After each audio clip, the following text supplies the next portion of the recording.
남쪽 제주에서도 제주 첫 독립선언문 낭독지인 조천 미밋동산 만세운동이 재연됐습니다. 주민과 학생 등 천여 명은 미밋동산까지 2km를 행진하며 독립만세를 외쳤습니다. 경남 진주에서는 평화의 소녀상이 시내버스를 타고 시민들을 만났습니다. 소녀상의 시내버스 나들이는 3일까지 하루 5시간씩 이어질 예정입니다. 경기 화성에서는 일제의 죄수복을 벗고 한복 차림을 한 화성 출신 독립운동가 30명의 초상화가 공개됐습니다. 수감자 카드 사진 속 죄수복을 한복으로 갈아입혔을 뿐인데도 독립운동가들은 점잖고 엄숙한 모습으로 변모했습니다. 화성시는 나머지 독립운동가 30여 명의 한복 초상화도 추가 제작할 계획입니다. 연합뉴스TV 정윤덕입니다.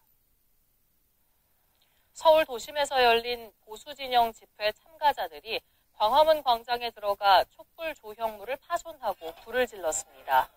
어제 오후 6시쯤 보수단체 집회 참가자 300명가량은 광화문 광장 해치마당 주변에 설치된 촛불 조형물을 쓰러뜨려 파손한 뒤 라이터로 불을 붙였습니다. 경찰이 불을 진압하는 과정에서 집회 참가자와 대치하면서 참가자 2명이 쓰러지고 의무경찰 1명이 다쳐 병원으로 이송됐습니다. 문재인 대통령이 도널드 트럼프 미국 대통령과 전화통화를 하고 조만간 대북 특사를 파견할 계획이라고 밝혔습니다. 양 정상은 남북 대화 모멘텀을 지속시켜 비핵화로 이어나가기 위한 노력을 계속하기로 했습니다. 한승우 기자입니다. 문재인 대통령이 도널드 트럼프 미국 대통령과 전화통화를 하고 평창올림픽 기간 이루어진 남북 대화 결과를 공유했습니다. 양 정상 간 통화는 지난달 2일 이후 27일 만으로 문 대통령은 트럼프 대통령에게 대북 특사 파견 계획을 직접 알렸습니다. 윤영찬 청와대 국민소통수석은 북한 대표단 박람시 논의했던 내용을 확인하기 위해 김여정 특사의 답방 형식으로 대북 특사를 조만간 파견할 것이라고 전했습니다. 그동안 미국과의 조율 등을 이유로 확실히 밝혀지지 않았던 대북 특사 파견을 공식화한 것으로 북한이 비핵화를 전제로 한 북미 대화에 응할 용의가 있는지를 직접 확인하겠다는 의도로 해석됩니다. 향후 북미 대화 성사와 남북 정상회담 추진의 중요한 계기가 될 것으로 보이는데 여권 내에서는 북한 대표단 박람 실무를 주도한 서훈 국정원장과 조명균 통일부 장관 등의 이름이 거론됩니다. 청와대는 양 정상이 남북 대화의 모멘텀을 유지시켜 한반도 비핵화로 이어나가기 위한 노력을 계속하기로 했다며 향후 진행될 남북 대화의 진전에 대해서도 긴밀하게 협의할 것이라고 밝혔습니다. 문 대통령은 평창올림픽에 펜스 부통령과 딸 이방카 보좌관을 파견하는 등 적극 지지해준 것에 감사를 표했고 트럼프 대통령은 평창올림픽이 성공적으로 치러졌다고 축하 인사를 전했습니다. 연합뉴스TV 한승호입니다. 북미 대화 가능성으로 기대를 모았던 평창 동계올림픽 기간 내내 대북 강경 입장을 견지해온 미국이 지난주 하와이에선 북한을 겨냥한 비밀 전시작전 계획을 점검했던 것으로 전해졌습니다. 치밀한 폭격 대상물 선정과 예상 사상자 수 추정에 이르기까지 세부적 군사 옵션들의 점검 목적이었다고 유력 매체인 뉴욕타임스가 보도했습니다. 홍정원 기자입니다. If this thing starts, it's going to be probably one of the worst catastrophic events in the history of our civilization, but it is going to be very, very brief. 평창 동계올림픽의 대화 국면에서도 대북 군사 대응 수단을 언제든 꺼내들 수 있다며 압력의 고삐를 늦추지 않았던 미국. 지난주에 마크 밀리 미국군 참모총장을 비롯해 토니 토머스 미 특수전사령관 등 군 장성들이 한자리에 모이는 의미심장한 회합이 있었던 것으로 전해졌습니다. 뉴욕타임즈는 미 국방부와 복수의 군사관료를 인용해 미국이 지난주 하와이에서 북한을 겨냥한 비밀 전시작전 계획을 점검했다고 보도했습니다. 이른바 도상훈련, 즉 도널드 트럼프 미 대통령이 언급한 대북 군사 대응체계 실제 시행과 관련한 종합적 변수들을 구체적으로 점검한 겁니다. 이들은 특히 도상연습을 통해 미군 병력과 장비의 동원과 배치, 각각의 타격 계획의 타당성 확인 등에 초점을 맞춘 것으로 전해졌습니다.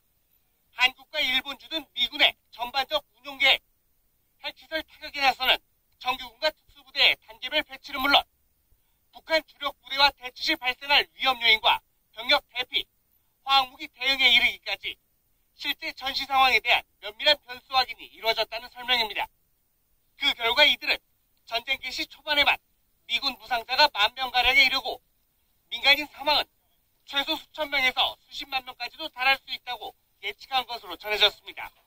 미 국방부 관계자는 신문에 훈련 계획 점검이 전쟁을 실행하겠다는 결정이 내려진 데 따른 것은 아니라고 선을 그었습니다. 연합뉴스TV 홍정원입니다. 오늘부터 6.13 지방선거의 예비후보자 등록이 시작됩니다. 전국의 각급 선관위에서는 지방선거에 나설 시장, 구청장, 시도의원, 구시의원 입후보 희망자들의 예비후보 등록을 받습니다. 예비후보자로 등록하려면 관할 선거구 선관위에 피선거권에 대한 증명서류 등을 제시하고 후보자 기탁금의 20%도 납부해야 합니다. 하지만 국회 선거구 획정 의결 지연으로 예비후보자들은 현행 선거구에 맞춰 후보 등록을 할 수밖에 없어 선거운동 과정에서 부분적인 혼선이 예상되고 있습니다. 오늘부터 6월 지방선거에 나설 광역의원과 기초단체장 예비후보 등록이 시작됩니다. 하지만 선거의 룰이라고 할 수 있는 공직선거법이 2월 임시국회에서 끝내 통과되지 못하면서 혼란이 불가피해졌습니다. 임광빈 기자입니다. 2월 임시국회 마지막 본회의장, 자정이 임박한 시각 정세균 국회의장이 긴 한숨을 내쉬며 의원들을 불러 모읍니다. 아마 의원 여러분들께서도 말씀을 들으셨을 텐데요. 의원님들 좀 안으로 들어오시죠. 6월 지방선거를 앞두고 시급한 선거구 획정을 위해 2월 임시국회 안에 공직선거법을 반드시 통과시키겠다고 했지만 끝내 처리하지 못하고 산회를 선포했습니다. 의장이 부덕의 소치인지는 모르겠습니다만은 참으로 부끄럽고 참담한 심정입니다. 국민 여러분들을 뵙기도 그렇고 지방선거를 준비하고 있는 예비 후보자들을 대할 면목이 참으로 없습니다. 공직선거법을 논의해온 헌법개정 정치개혁특별위원회는 본회의가 산회한 직후에서야 뒤늦게 개정안을 의결했습니다.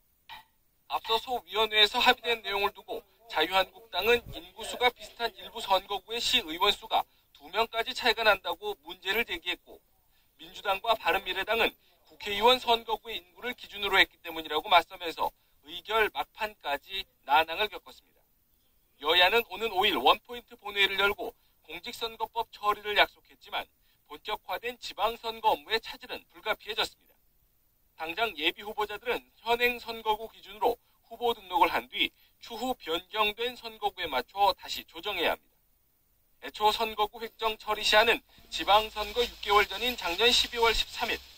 시한을 2달 반이나 넘긴 데다 그마저도 끝까지 기싸움을 벌이면서 면피용 늑장 합의라는 국민적 비판을 피할 수 없게 됐습니다.